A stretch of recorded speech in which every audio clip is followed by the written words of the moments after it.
Judge.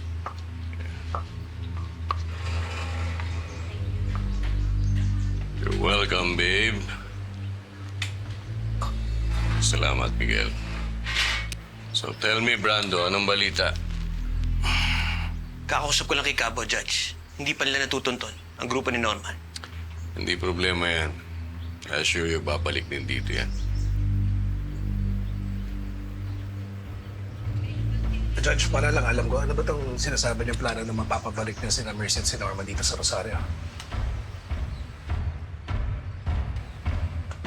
Kamakailan po, matatandaan po natin na naglabas ang yumaong gobernador ng Rosario na si Alan Del Pilar ng isang voice recording na kung saan umamin siya na totoo ang mga paratang sa kanila ni Judge Benito Balmores na pandaraya sa nakarang eleksyon. Sa tulong ng lokal na kapulisan, may karagdagang ebidensya kami nakalap na patunay na dinoktor ang bilang ng mga boto sa buong partido nila.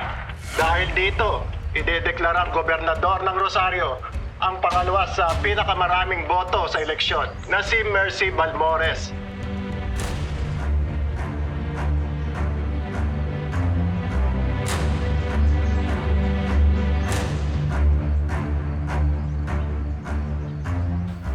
Gusto mo malaman kung anong plano ko, hindi ba?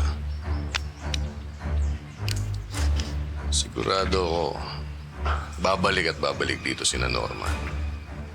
At yung anak ko si Mercy, hindi yan makakatiis na palampasin ang pagkakataong mapabagsak ako.